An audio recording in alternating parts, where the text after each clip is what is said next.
O dia em que encontrei aquela porta entreaberta e entrei no quartinho dos fundos da casa do meu filho, foi o dia em que descobri que minha nora escondia segredos que colocariam nossa família em perigo. Meu nome é Solange Moreira Santos, tenho 62 anos e nunca imaginei que chegaria o dia em que precisaria contar o que aconteceu naquela tarde de quinta-feira. Mas aqui estou, sentada na sala da minha casa em Bauru, olhando para a fotografia dos meus netos na estante e sentindo que preciso dividir com vocês a descoberta mais chocante da minha vida. Sempre fui uma avó presente. Desde que me mudei para esta casa, a apenas 2 quadras da casa do meu filho Bruno, minha rotina girava em torno dos meus 2 tesouros, Letícia, de 8 anos, e Gabriel, de 5. Todos os dias eu caminhava até lá para ajudar com as crianças enquanto Bruno e Patrícia trabalhavam. Era uma vida simples, mas que me preenchia completamente. Naquela quinta-feira, começou como qualquer outra. Acordei às 5:30 da manhã, preparei meu café e às 6:30 já estava na casa deles. Bruno havia saído cedo para uma reunião na empresa onde trabalha como vendedor, e Patrícia tinha plantão no hospital onde é técnica em enfermagem. As crianças ainda dormiam, então aproveitei para organizar a cozinha e preparar o café da manhã deles. Letícia acordou primeiro, como sempre. Desceu esfregando os olhinhos, com aquele cabelo loiro todo bagunçado que me lembrava tanto do pai dela quando era pequeno. Me deu um beijinho sonolento e perguntou se eu havia feito panqueca. Era a nossa tradição das quintas-feiras, e eu já tinha a massa pronta esperando ela acordar. Gabriel apareceu pouco depois, ainda de pijama do Homem-Aranha, arrastando o ursinho de pelúcia que não largava nem para tomar banho. Ele sempre foi mais grudento comigo que a Letícia. Subiu no meu colo enquanto eu virava as panquecas e ficou ali, quentinho, me contando sobre o sonho que tinha tido com dinossauros. Depois do café da manhã, dei banho neles, escovei os dentes, escolhi as roupas. Letícia queria usar a blusa rosa com glitter. Gabriel insistia na camiseta do Batman. Pequenas negociações que faziam parte da nossa rotina e que eu adorava. Às 7:15, saímos para as pá-escola. O caminho até a escola era sempre uma aventura. Gabriel parava para olhar cada cachorro, cada gato, cada formiguinha que cruzava nosso caminho. Letícia ia me contando sobre a lição de casa, sobre as amigas, sobre o que ia acontecer na aula de educação física. Eu escutava tudo com aquela atenção que só as avós conseguem ter, gravando cada palavra, cada risada. Depois de deixá-los na escola, voltei para casa para fazer algumas tarefas domésticas.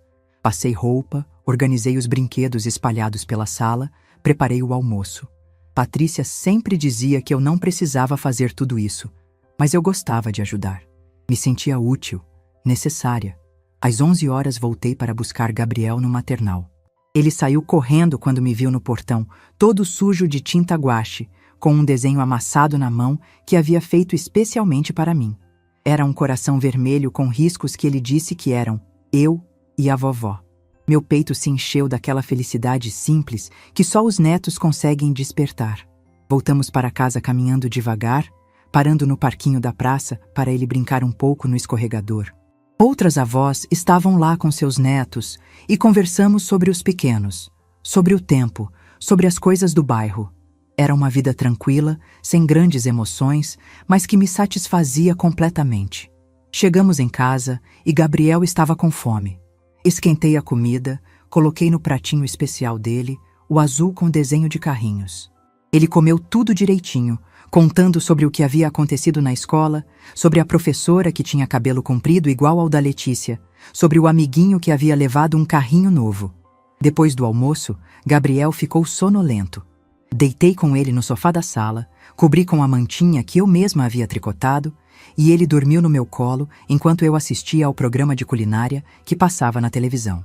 Eram momentos assim que me faziam sentir que estava exatamente onde deveria estar. Quando Gabriel acordou da soneca, já eram quase 3 horas.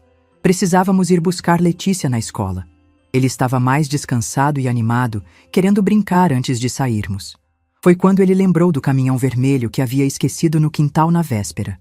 Saímos para o quintal procurar o brinquedo. Olhamos debaixo da mesa de plástico, atrás dos vasos de plantas, na casinha de boneca da Letícia. Nada. Gabriel começou a ficar chateado, porque aquele caminhão era seu favorito. Disse que talvez estivesse no quartinho dos fundos, onde às vezes guardavam brinquedos que ficavam esquecidos no quintal. O quartinho sempre foi um mistério para mim. Fica nos fundos da casa, separado da construção principal. Patrícia sempre o mantinha trancado, dizendo que guardava lá coisas velhas, enfeites de Natal, objetos que não usavam mais. Nas poucas vezes que perguntei se precisava de ajuda para organizar, ela disse que não era necessário, que estava tudo sob controle. Naquele dia, quando nos aproximamos do quartinho, percebi algo diferente. A porta estava entreaberta. Não completamente aberta, mas com uma fresta que deixava ver um pedacinho do interior. Gabriel correu na frente, ansioso para encontrar seu caminhão. Eu o segurei pelo braço antes que entrasse. Alguma coisa me dizia para ter cuidado. Chamei por Patrícia, mas lembrei que ela só voltaria do hospital no final da tarde. Bruno também não estava. Éramos só eu e Gabriel ali. Empurrei a porta devagar, meio receosa de estar invadindo um espaço que não era meu. A primeira coisa que vi foram caixas empilhadas, como Patrícia sempre havia dito. Mas conforme meus olhos se acostumaram com a pouca luz que entrava pela pequena janela, comecei a perceber detalhes que me deixaram inquieta. Havia uma mesa no centro do quartinho, coberta com papéis espalhados. Não eram papéis velhos como eu esperaria encontrar num depósito. Eram documentos que pareciam novos, organizados como se alguém trabalhasse ali regularmente. Aproximei-me mais, segurando Gabriel pela mão. Foi quando vi identidades, várias identidades com nomes diferentes, mas todas com a foto da Patrícia. Carteiras de trabalho, CPFs, documentos que eu não conseguia entender completamente, mas que me causaram um arrepio na espinha. Havia também envelopes com dinheiro, muito dinheiro, organizado em maços, como eu só havia visto em filmes. Gabriel começou a se impacientar, querendo procurar seu caminhão. Mas eu estava paralisada, tentando processar o que estava vendo. Numa das caixas abertas, havia objetos que claramente não pertenciam à família. Joias caras, relógios, celulares ainda na caixa. Coisas que uma técnica de enfermagem jamais poderia comprar com o próprio salário. Meu coração disparou quando percebi outras coisas. Havia fotografias das crianças, muitas fotografias, junto com os documentos falsos. Gabriel brincando na praça, Letícia saindo da escola, os dois comigo no parquinho. Fotos que pareciam ter sido tiradas sem que soubéssemos, como se alguém estivesse nos vigiando. Foi nesse momento que a realidade me atingiu como um soco no estômago. Minha nora estava envolvida em algo muito perigoso. Algo que colocava meus netos em risco. E o pior, pelas fotografias e pela forma como tudo estava organizado, parecia que as crianças estavam sendo usadas de alguma forma nesse esquema. Gabriel puxou minha blusa, dizendo que havia encontrado o caminhão embaixo de uma caixa, mas eu mal conseguia me mover. Estava olhando para uma pilha de passaportes com nomes diferentes, todos com a foto das crianças. Passaportes que eu sabia que Bruno jamais havia providenciado. Saí do quartinho tremendo, fechei a porta rapidamente e disse para Gabriel que precisávamos ir embora imediatamente. Ele estranhou minha mudança de humor, mas obedeceu. Caminhamos até a escola para buscar Letícia em silêncio, minha mente funcionando a 1000 por hora. Durante todo o caminho, olhei ao redor com uma paranoia que nunca havia sentido antes. Cada pessoa que passava por nós, cada carro estacionado, tudo me parecia suspeito. Estava carregando meus netos nos braços, mas sentia como se estivesse carregando 2 bombas que poderiam explodir a qualquer momento. Quando chegamos na escola, forcei um sorriso para Letícia, que saiu correndo para me abraçar como sempre fazia. Mas por dentro, eu estava em pânico. Olhei para aqueles rostinhos inocentes e me perguntei em que tipo de perigo eles estavam envolvidos sem nem saber. O resto da tarde passou como um borrão. Levei as crianças para minha casa, em vez de voltar para a casa deles. Disse que queria fazer biscoitos juntos, mas na verdade eu precisava de tempo para pensar, para decidir o que fazer com aquela descoberta terrível. Enquanto as crianças brincavam na minha sala, eu ficava olhando para elas e sentindo uma mistura de amor e terror. Amor porque eram meus tesouros mais preciosos e terror porque percebi que nossa vida pacata em Bauru era uma completa ilusão. Naquela noite, Depois que Bruno veio buscar as crianças, fiquei acordada até de madrugada, olhando para o teto do meu quarto. Sabia que minha vida havia mudado para sempre naquela tarde. Sabia que precisava tomar uma decisão que poderia destroçar minha família, mas que talvez fosse a única forma de salvar meus netos. O silêncio da madrugada era ensurdecedor, e nesse silêncio tomei a decisão mais difícil da minha vida. A verdade é que essa história começou muito antes daquela descoberta terrível. Começou no dia em que me tornei viúva, há 17 anos, quando Rogério morreu naquele acidente de moto que partiu meu mundo ao meio. Bruno tinha apenas 17 anos quando perdeu o pai. Era um menino sensível, ainda no ensino médio, sonhando em fazer faculdade. Rogério era motorista de caminhão e sempre dizia que queria que o filho tivesse uma vida melhor que a nossa. Quando ele morreu, senti que precisava ser forte pelos dois.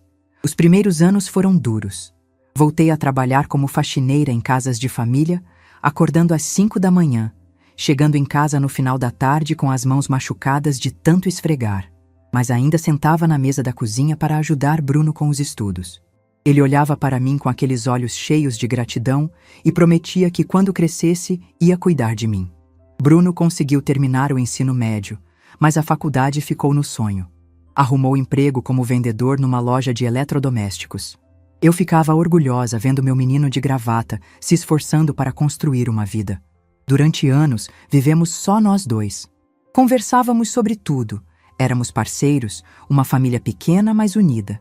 Foi quando Bruno completou 28 anos que conheceu Patrícia numa festa. Ela havia se formado como técnica em enfermagem. Era bonita, comunicativa, e Bruno se apaixonou no primeiro encontro. Ele chegou em casa naquela noite falando dela como se tivesse encontrado a mulher da vida dele. Confesso que no início tive um pressentimento estranho.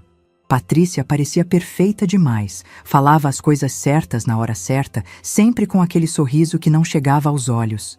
Mas Bruno estava radiante, e eu engoli minhas impressões para apoiar a felicidade do meu filho. Quando Bruno anunciou o noivado, 2 anos depois, ofereci nossa casa para eles morarem depois do casamento. Bruno ficou emocionado, disse que seria perfeito. O casamento foi simples, mas bonito. Vendi meu anel de ouro e algumas joias da minha mãe para ajudar com as despesas. Ver Bruno feliz me fez esquecer todas as dúvidas sobre Patrícia. No início, tudo parecia perfeito. Patrícia me ajudava com alguns afazeres, Bruno continuava carinhoso, e eu me sentia útil preparando o almoço e organizando a casa. Mas as coisas começaram a mudar sutilmente. Patrícia fazia comentários sobre meus hábitos, dizia que eu acordava muito cedo e fazia barulho, que minha televisão ficava alta demais. Bruno ficava constrangido quando isso acontecia. Então decidi facilitar a vida dele. Comecei a me diminuir, a fazer menos barulho, a cozinhar do jeito que Patrícia preferia. Achava que assim ela se acostumaria comigo. Quando Patrícia engravidou da Letícia, pensei que nossa família estaria completa. Cuidei dela durante a gravidez como se fosse minha própria filha. Acompanhei nas consultas médicas, preparava comidas especiais, massageava seus pés inchados. Letícia nasceu numa manhã de domingo, e quando Bruno anunciou que era uma menina, desabei a chorar de alegria. Mas foi depois do nascimento que senti pela primeira vez que estava sobrando. Patrícia não queria que eu ajudasse com o bebê. Dizia que eu era muito velha, que podia não ter reflexos rápidos. Quando sugeri cuidar da Letícia para ela voltar ao trabalho, a resposta foi um não categórico. Preferia deixar numa creche a deixar com pessoas da terceira idade. Mesmo assim, continuei tentando ajudar do meu jeito. Lavava as roupinhas do bebê, preparava mamadeiras, organizava o quarto, tudo para me sentir útil, para justificar minha presença na casa que um dia havia sido só minha. Porque era disso que se tratava. Eu estava me tornando uma intrusa no meu próprio lar. Quando Gabriel nasceu, 3 anos depois, Patrícia ficou ainda mais possessiva. Eu só podia brincar com as crianças quando ela permitia, sempre sob supervisão. Se alguma delas se machucava brincando comigo, eu recebia aquele olhar de reprovação que já conhecia bem. Bruno parecia não perceber o que estava acontecendo. Chegava cansado, brincava um pouco com as crianças, jantava assistindo televisão e ia dormir. Nossas conversas íntimas de mãe e filho haviam se tornado raras. substituídas por diálogos superficiais sobre o tempo ou as contas. Foi quando decidiram se mudar para uma casa própria que entendi que não era mais bem-vinda. Patrícia sugeriu que eu vendesse nossa casa e comprasse algo menor, mais adequado para uma pessoa da minha idade. Bruno concordou, dizendo que seria melhor para mim. Vendi a casa onde havia criado meu filho e comprei esta casa pequena onde moro hoje, a 2 quadras da casa nova deles. Patrícia disse que seria ótimo porque agora eu poderia visitá-los quando quisesse, mas também teria meu próprio espaço. Tudo muito civilizado, muito bem justificado. Mas eu sabia a verdade. Havia sido gentilmente expulsa da vida da minha própria família. E o pior, havia colaborado com minha própria expulsão porque queria paz, queria que meu filho fosse feliz. Durante os 2 anos seguintes, mantive minha rotina de ajudar com as crianças. Todos os dias, caminhava até a casa deles, cuidava dos meus netos, voltava para casa no final da tarde. Era uma vida funcional, mas algo havia se perdido. A intimidade, a espontaneidade, a sensação de pertencer àquela família. Patrícia sempre foi educada comigo, sempre me tratou com respeito aparente. Mas havia algo nos olhos dela que me incomodava, algo que eu não conseguia decifrar. Era como se ela estivesse sempre calculando, sempre observando, sempre controlando cada situação. Comecei a passar mais tempo fora de casa. Caminhava pela praça, conversava com outras pessoas da terceira idade, visitava algumas amigas. Qualquer coisa para não incomodar a família que Patrícia estava construindo no espaço que um dia havia sido meu relacionamento com meu filho. Nas reuniões familiares, eu me sentava num canto e ficava quieta. Quando as crianças queriam brincar comigo, Patrícia sempre arranjava uma desculpa para interromper. Quando oferecia ajuda, sempre havia uma razão pela qual não era necessária. Minha presença havia se tornado um peso tolerado por educação. Eu era a sogra que eles aturavam porque era preciso, a avó que cuidava das crianças porque era conveniente. Mas eu engolia tudo em silêncio, porque amava meus netos mais que minha própria dignidade. Até aquele dia no quartinho, quando descobri que por trás daquela educação toda se escondia algo muito mais perigoso do que eu jamais poderia imaginar. E que meus netos, meus tesouros mais preciosos, estavam no centro de algo que me deixaria sem dormir pelas próximas semanas. Porque às vezes a pessoa que sorri mais é exatamente aquela de quem deveríamos desconfiar. E eu havia aprendido isso da pior forma possível. Nos dias seguintes àquela descoberta no quartinho, vivi num estado de agonia que jamais havia experimentado. Cada vez que olhava para Letícia e Gabriel, meu coração se despedaçava. Como explicar para 2 crianças inocentes que a mãe delas estava envolvida em algo perigoso? Como protegê-las sem destruir o mundo delas? Tentei manter a rotina normal, mas era impossível. Minha mente não conseguia se desligar daquelas imagens, os documentos falsos, o dinheiro, as fotografias das crianças. Dormia mal, acordava no meio da madrugada com o coração disparado, imaginando os piores cenários. E o pior de tudo, não tinha ninguém para conversar sobre isso. Dona Irene, minha vizinha, percebeu que algo estava errado. Ela tem 65 anos, é viúva como eu, e nos tornamos amigas desde que me mudei para cá. Numa tarde, quando eu estava no quintal tentando me distrair regando as plantas, ela apareceu com aquele jeito carinhoso dela e perguntou se estava tudo bem. Olhei para aquele rosto amigo e quase desabei. Por um momento, pensei em contar tudo, em dividir esse peso que estava me matando por dentro. Mas então, lembrei das fotografias, dos perigos que podiam estar rondando minha família, e apenas disse que estava preocupada com umas coisas da família. Dona Irene não insistiu, mas vi nos olhos dela que sabia que era algo sério. No 3º dia depois da descoberta, aconteceu algo que me gelou o sangue. Estava na casa de Bruno brincando com as crianças na sala, quando Patrícia chegou do hospital. Ela entrou com aquele sorriso de sempre, cumprimentou todo mundo, beijou as crianças. Mas quando nossos olhares se cruzaram, por uma fração de segundo, vi algo diferente ali. Era como se ela estivesse me estudando, tentando descobrir se eu sabia de alguma coisa.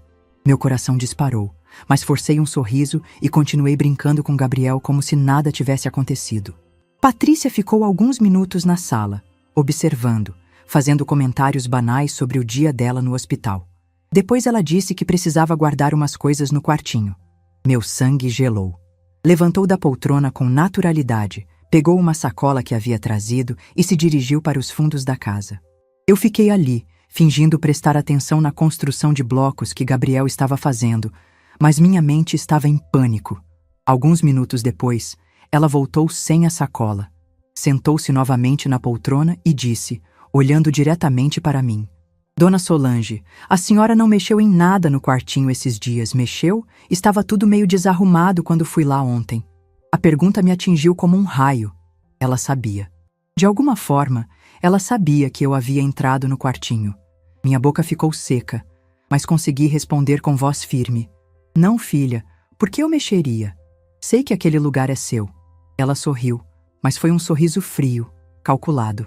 Ah, claro, é que às vezes as crianças vão brincar lá no fundo e podem ter mexido em alguma coisa. Mas está tudo bem, já organizei tudo novamente. Naquele momento, entendi que estava sendo ameaçada de forma sutil. Patrícia estava me avisando que sabia da minha descoberta e que eu deveria manter a boca fechada.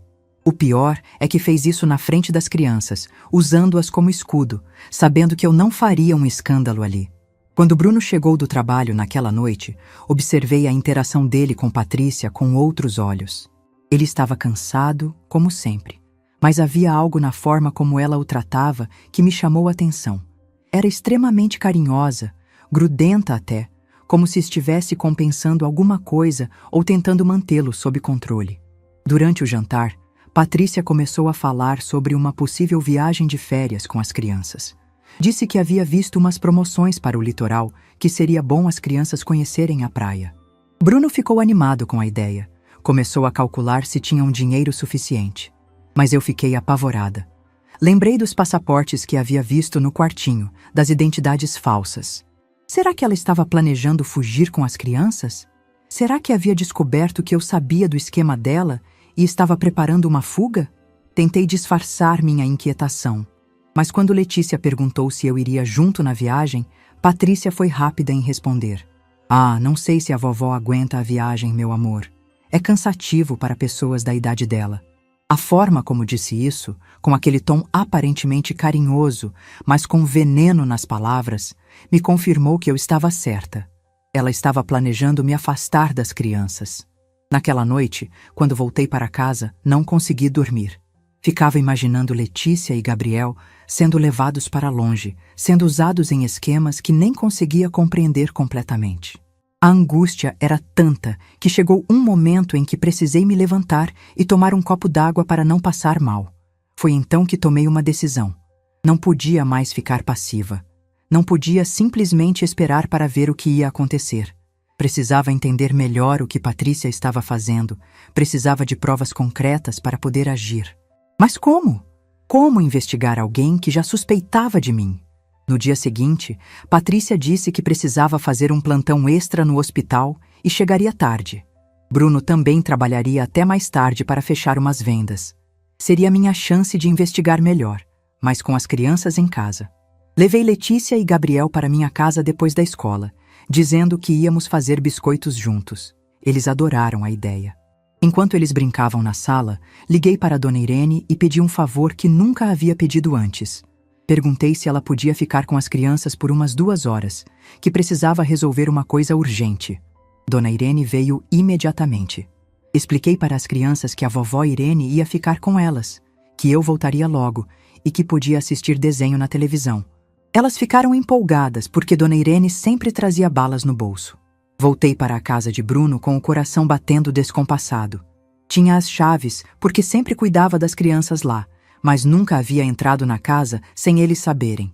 Sentia como se estivesse cometendo um crime, mas sabia que precisava fazer isso pelos meus netos.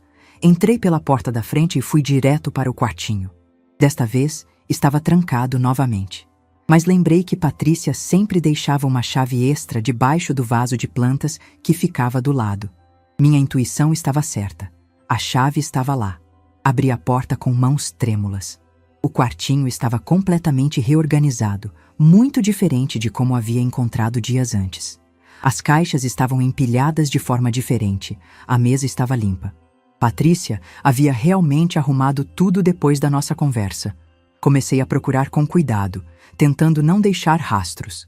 Abri uma das caixas que estava em cima e encontrei roupas de criança, muitas roupas novas com etiquetas ainda.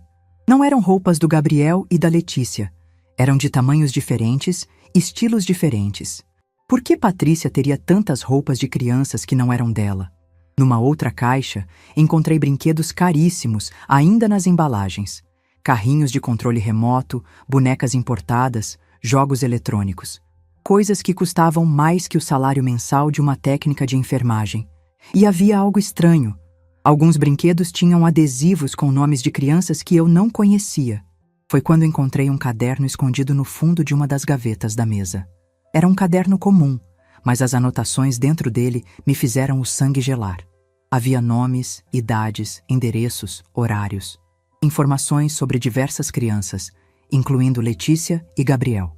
Horários da escola, locais onde brincavam, nomes de amiguinhos, rotinas familiares. Mas o que mais me apavorou foram as anotações sobre mim. Sogra muito presente. Sempre busca as crianças na escola. Conhece toda a rotina. Pode ser um problema. Era como se Patrícia estivesse estudando nossa família, mapeando cada movimento nosso. Havia também números de telefone com códigos estranhos, valores em dinheiro anotados ao lado de datas e algo que me fez tremer. Uma lista com o nome clientes e, ao lado, características físicas de crianças. Altura, cor dos olhos, cor do cabelo, idade aproximada. Naquele momento, a realidade me atingiu com força total. Patrícia não estava apenas envolvida com documentos falsos ou dinheiro. Ela estava envolvida com algo muito mais sinistro, algo que envolvia crianças. E meus netos estavam no centro disso tudo. Fotografei algumas páginas do caderno com meu celular, tremendo tanto que algumas fotos saíram borradas. Guardei tudo exatamente como estava e saí do quartinho o mais rápido possível. Tranquei a porta, coloquei a chave de volta debaixo do vaso e saí da casa correndo. Quando cheguei em casa, Dona Irene percebeu imediatamente que algo estava muito errado. Eu estava pálida, suando frio, tremendo visivelmente. As crianças estavam entretidas com o desenho e não perceberam meu estado. Dona Irene se aproximou e sussurrou: "Solange, o que aconteceu? Você está branca como um fantasma." Olhei para ela e para as crianças e, pela primeira vez desde a descoberta, senti que precisava de ajuda. Não podia mais carregar esse peso sozinha. Pedi para ela ficar mais um pouco com as crianças, que precisava conversar com ela sobre algo muito sério. Levei Dona Irene para a cozinha e, em voz baixa, comecei a contar tudo. A descoberta no quartinho, as ameaças sutis de Patrícia, o que havia encontrado naquela tarde. Dona Irene me escutou em silêncio, com os olhos arregalados de horror. Quando terminei de contar, ela segurou minhas mãos e disse: "Solange, isso é muito perigoso. Você precisa denunciar isso imediatamente. Essas crianças estão em perigo. Mas como denunciar a mãe dos meus próprios netos? Como destruir a família do meu filho? Como explicar para Bruno que a mulher que ele amava era uma criminosa? E se eu estivesse errada? E se houvesse uma explicação para tudo isso?" Dona Irene foi firme. "Solange, você não pode pensar nisso como mãe ou sogra agora. Você precisa pensar como cidadã, como alguém que tem responsabilidade de proteger crianças inocentes. Se você não fizer nada e algo acontecer com Letícia e Gabriel, você vai se perdoar?" Aquelas palavras ecoaram na minha cabeça durante toda a noite. Quando Bruno veio buscar as crianças, forcei um sorriso e agi normalmente. Mas por dentro, estava tomando a decisão mais difícil da minha vida. Na madrugada, peguei meu celular e comecei a pesquisar números da polícia, delegacias especializadas, qualquer coisa que pudesse me orientar sobre como proceder. Porque Dona Irene estava certa. Eu não podia mais pensar apenas como avó. Precisava pensar como uma mulher responsável pela segurança de crianças inocentes. E naquele silêncio da madrugada, entendi que às vezes proteger quem amamos significa tomar as decisões mais dolorosas de nossas vidas. Na manhã seguinte, acordei com uma certeza que me surpreendeu. Não era mais a avó desesperada tentando entender o que estava acontecendo. Era uma mulher que havia tomado uma decisão e sabia exatamente o que precisava fazer. O medo continuava lá, mas agora ele estava acompanhado de uma determinação que eu não sabia que possuía. Liguei para a delegacia da criança e do adolescente às 8 horas da manhã. A atendente foi muito educada e me orientou a ir pessoalmente para fazer um boletim de ocorrência com as evidências que eu tinha. Disse que casos envolvendo crianças eram tratados com prioridade máxima. Antes de sair de casa, organizei as fotos que havia tirado do caderno no meu celular. Eram evidências importantes, mas sabia que precisaria de mais para convencer as autoridades. Respirei fundo e tomei outra decisão corajosa.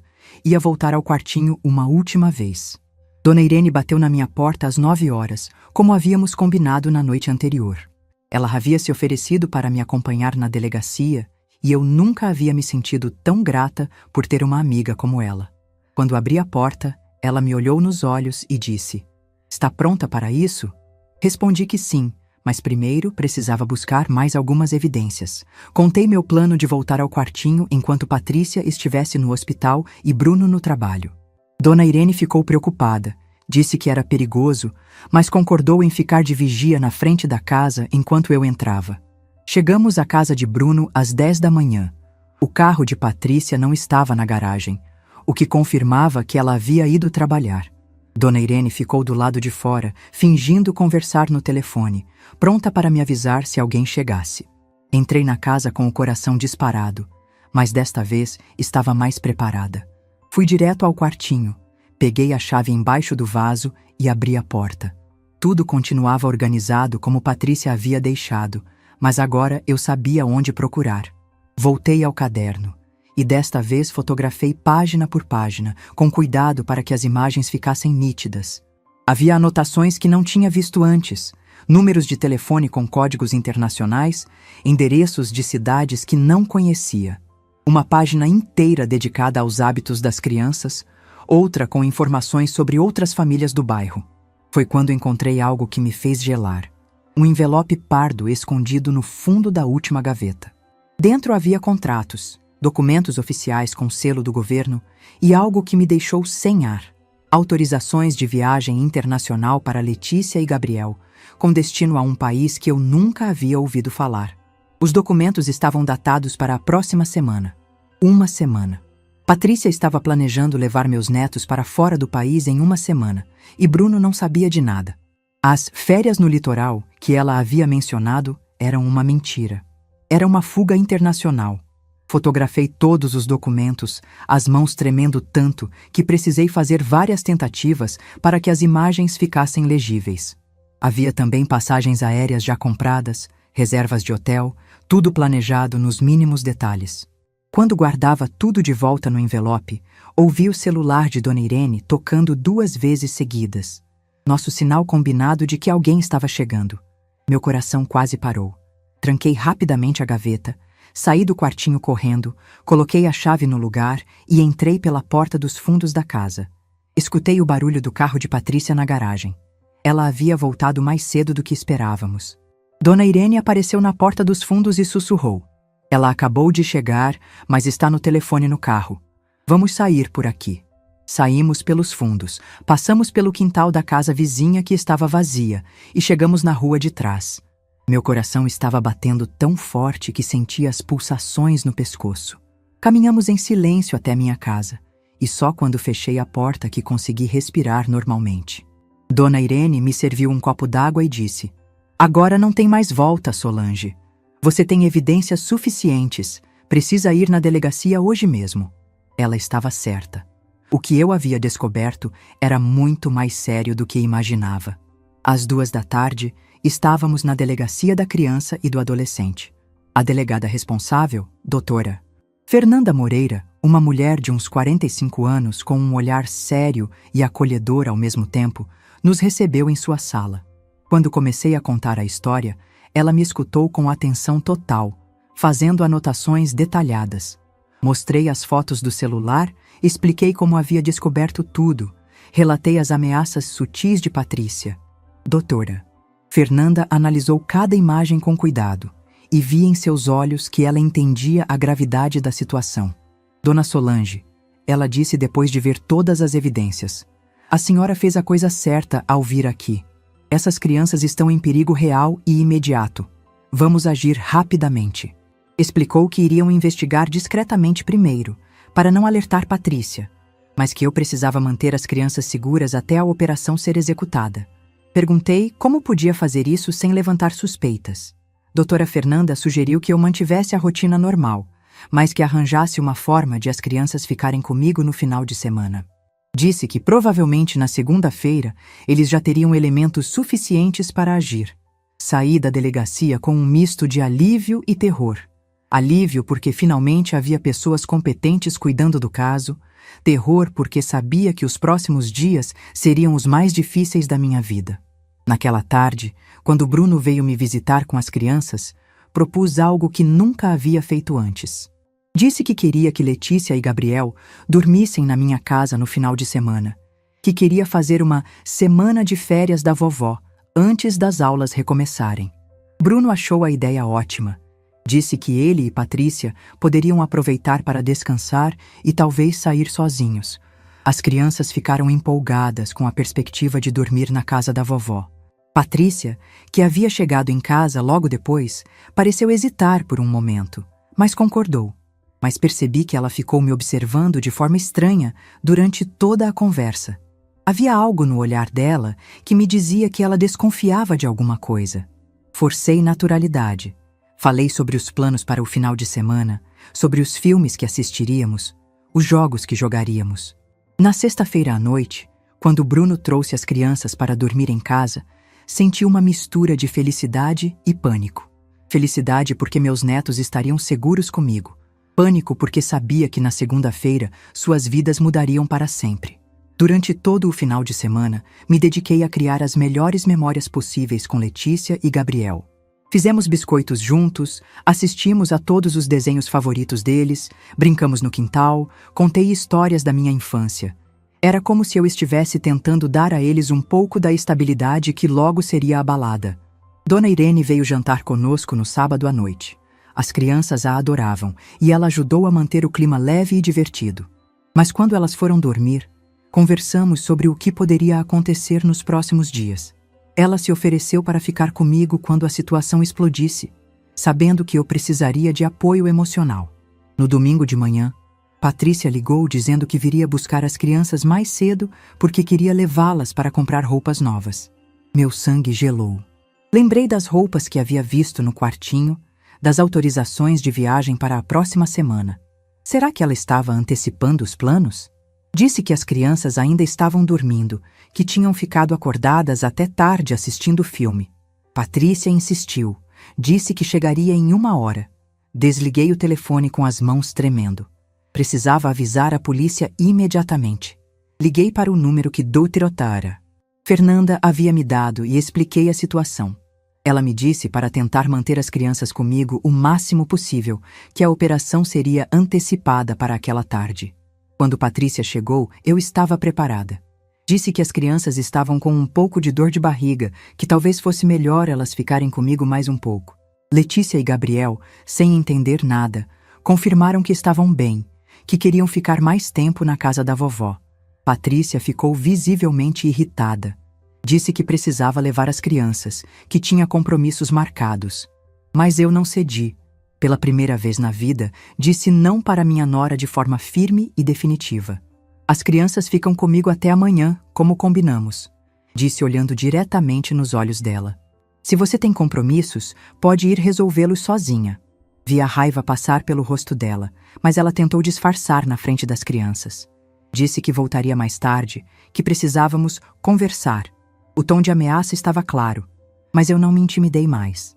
Depois que ela saiu, tranquei todas as portas da casa e liguei novamente para a doutora Fernanda. Ela me disse que a operação aconteceria dentro de algumas horas, que eu mantivesse as crianças dentro de casa e aguardasse. As próximas horas foram as mais longas da minha vida. Tentei manter Letícia e Gabriel distraídos, mas minha mente estava focada no que estava por vir. Sabia que quando o sol se pusesse, nossa família nunca mais seria a mesma. Às 5 da tarde, escutei sirenes ao longe. Às 6, Dona Irene bateu na minha porta com os olhos arregalados. Solange, ela disse, tem um monte de policial na casa do Bruno. Eles prenderam a Patrícia. Naquele momento, segurei as crianças nos meus braços e soube que havia tomado a decisão mais difícil e mais certa da minha vida. Tinha salvado meus netos, mesmo que isso custasse a paz da nossa família para sempre. Explicar para duas crianças de 8 e 5 anos que a mãe delas foi presa foi uma das coisas mais difíceis que já fiz na vida. Quando Bruno chegou em casa naquela noite, depois de horas na delegacia tentando entender o que havia acontecido, ele estava destroçado. Era um homem que havia perdido tudo o que acreditava conhecer sobre sua própria vida. Sentamos juntos na minha sala enquanto as crianças dormiam, e pela primeira vez em anos, meu filho chorou no meu colo como quando era pequeno. Ele repetia que não entendia, que nunca desconfiou de nada, que se sentia um idiota por ter sido enganado durante tanto tempo. Eu apenas o segurei, sem dizer nada, porque às vezes o silêncio é mais reconfortante que qualquer palavra. Foi nessa noite que Bruno me pediu perdão. Perdão por ter me afastado, por ter permitido que Patrícia me tratasse mal, por não ter percebido que sua própria mãe estava tentando proteger sua família enquanto ele estava cego de amor. Disse que finalmente entendia que eu sempre havia sido a única pessoa que realmente se importava com o bem-estar dele e das crianças. Dora. Fernanda me ligou no dia seguinte para explicar a dimensão do esquema que havíamos descoberto. Patrícia estava envolvida numa rede internacional de tráfico de crianças. Ela usava seu trabalho no hospital para identificar famílias vulneráveis, crianças que poderiam desaparecer sem muito alarde. Os documentos falsos, as fotografias, tudo fazia parte de um plano muito maior e mais sinistro do que eu jamais poderia imaginar. O que mais me chocou foi descobrir que Letícia e Gabriel não seriam vendidos. Eles seriam usados como iscas para atrair outras crianças. Patrícia planejava levá-los para outro país, onde eles viveriam numa espécie de família falsa, ajudando a ganhar a confiança de outras famílias para depois facilitar o sequestro de mais crianças. A investigação revelou que ela não trabalhava sozinha. Havia outras pessoas envolvidas, incluindo alguns colegas do hospital que já haviam sido presos. O quartinho da minha casa era apenas um dos pontos de armazenamento da organização. Havia outros espalhados pela cidade, todos cheios de evidências dos crimes que estavam sendo cometidos. Bruno ficou em estado de choque durante semanas. Ele precisou se afastar do trabalho, fazer terapia, tentar reconstruir sua compreensão sobre os últimos anos de sua vida. Descobriu que muito do dinheiro que Patrícia trazia para casa vinha dos crimes dela, que a vida confortável que estavam levando estava manchada de sangue. As crianças reagiram de formas diferentes. Letícia, sendo mais velha, fez muitas perguntas que eram difíceis de responder. Ela queria saber por que a mãe havia feito coisas ruins, se ela e Gabriel também eram ruins, se iam ver a mãe novamente. Gabriel, mais novo, simplesmente parou de perguntar pela mãe depois de algumas semanas, como se seu instinto infantil entendesse que era melhor não insistir no assunto. Eu me tornei a tutora provisória das crianças, enquanto Bruno reorganizava sua vida emocional e financeira. Foi uma responsabilidade que assumi com honra, mas também com muito medo. Aos 62 anos, me vi criando 2 crianças novamente, mas desta vez com a bagagem de tudo que havia acontecido. Os primeiros meses foram duros para todos nós. Bruno se mudou para uma casa menor, vendeu tudo que pudesse lembrar de Patrícia, começou do zero. As crianças tiveram pesadelos, Letícia desenvolveu medo de estranhos, Gabriel voltou a fazer xixi na cama. Todos nós precisamos de acompanhamento psicológico. Mas algo bonito também começou a acontecer. Nossa família, que havia sido quebrada pela mentira e pela manipulação, começou a se reconstituir sobre bases verdadeiras. Bruno voltou a conversar comigo como nos tempos antigos, me valorizava, pedia minha opinião sobre tudo que envolvia as crianças. Dona Irene se tornou uma presença constante em nossas vidas. As crianças a adotaram como uma segunda avó, e ela se dedicava a elas com um carinho que me emocionava. Muitas vezes, quando eu me sentia sobrecarregada, ela aparecia com um bolo ou um jogo novo, sempre sabendo exatamente do que precisávamos. O julgamento de Patrícia aconteceu 5 meses depois da prisão. Bruno e eu fomos chamados para testemunhar. Ver minha ex-nora naquele banco dos réus, de uniforme laranja, algemada, foi uma experiência surreal. Por um momento, lembrei da moça bonita que meu filho havia trazido para casa anos atrás e me perguntei se ela sempre havia sido assim ou se havia se corrompido pelo caminho. Durante meu testemunho, contei toda a verdade. Como descobri o esquema, como tomei a decisão de denunciar, como protegi as crianças. Quando o promotor me perguntou se eu sentia remorso por ter destruído a família do meu filho, minha resposta foi clara. Eu não destruí família nenhuma. Eu salvei minha família de uma pessoa que estava usando meus netos para cometer crimes terríveis. Patrícia foi condenada a 15 anos de prisão. Outros membros da rede receberam penas similares. O juiz disse que nossa coragem em denunciar havia salvado não apenas Letícia e Gabriel, mas possivelmente dezenas de outras crianças que seriam vítimas da organização. Quando saí do tribunal naquele dia, senti algo que não esperava: paz. Não era felicidade, porque tudo o que havia acontecido era trágico demais para gerar felicidade, mas era paz. A paz de quem tomou as decisões certas, mesmo quando eram as mais difíceis. Hoje, 6 meses depois daquela descoberta no quartinho, nossa vida encontrou um novo equilíbrio. Bruno está namorando uma mulher maravilhosa chamada Sandra, que conheceu na terapia de grupo para famílias vítimas de crimes. Sandra ama as crianças como se fossem suas, e o mais importante, ela me respeita e valoriza meu papel na família. Letícia continua com 8 anos. É uma menina forte e inteligente que quer ser policial quando crescer para prender pessoas ruins como minha primeira mãe, como ela mesma diz. Gabriel ainda tem 5 anos e voltou a ser a criança alegre e carinhosa que sempre foi. Eles sabem da verdade sobre Patrícia, adaptada para suas idades, e sabem que podem contar comigo para qualquer coisa. Eu continuei morando na minha casa, mas agora ela é um verdadeiro lar para toda a família. Bruno, Sandra e as crianças jantam aqui pelo menos 3 vezes por semana. Nos fins de semana, minha casa fica cheia de risadas, bagunça e amor. É exatamente como sempre sonhei que fosse. Dona Irene continua sendo minha melhor amiga e confidente. Ela sempre diz que se orgulha da minha coragem, que eu sou um exemplo de como uma pessoa pode fazer a diferença quando decide agir com bravura. Mas eu sei que nada disso teria sido possível sem o apoio dela. Às vezes, quando estou sozinha à noite, penso em como nossa vida poderia ter sido diferente se eu não tivesse encontrado aquela porta entreaberta. Se Gabriel não tivesse perdido o caminhão vermelho, se eu não tivesse decidido procurar no quartinho. Será que Patrícia teria conseguido levar meus netos? Será que eu nunca teria descoberto a verdade? Mas então lembro que não foi coincidência.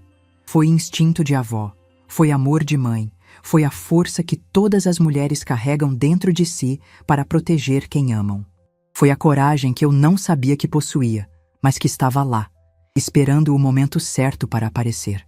O mais importante é que aprendi algo fundamental. Família verdadeira não é aquela que aceita tudo em silêncio. Família verdadeira é aquela que tem coragem de enfrentar a verdade, mesmo quando ela dói. É aquela que protege os mais vulneráveis, mesmo quando isso significa tomar decisões difíceis. Hoje, quando olho para Letícia e Gabriel brincando no meu quintal, quando vejo Bruno sorrindo de verdade ao lado de Sandra, quando sinto o carinho de Dona Irene, sei que fiz a escolha certa. Salvei minha família não porque denunciei Patrícia, mas porque tive coragem de colocar o bem-estar das crianças acima de qualquer outra consideração. Meu silêncio naquele primeiro momento, quando encontrei a porta aberta, foi o silêncio de quem estava processando uma descoberta terrível. Mas minha ação posterior foi o grito de uma avó que jamais permitiria que alguém machucasse seus netos. E se essa história ensinou alguma coisa para vocês que estão me escutando, que seja isto: nunca subestimem o poder de uma avó determinada. Porque quando se trata de proteger nossos netos, somos capazes de enfrentar qualquer mal, qualquer perigo, qualquer consequência. A vida me ensinou que às vezes o amor verdadeiro exige as decisões mais corajosas. E eu, Solange Moreira Santos, aos 62 anos, descobri que ainda tinha muito amor e muita coragem guardados no coração. Deixe seu like, se inscreva no canal e comente aqui embaixo. No meu lugar, o que você faria? Sua mensagem pode iluminar o dia de alguém.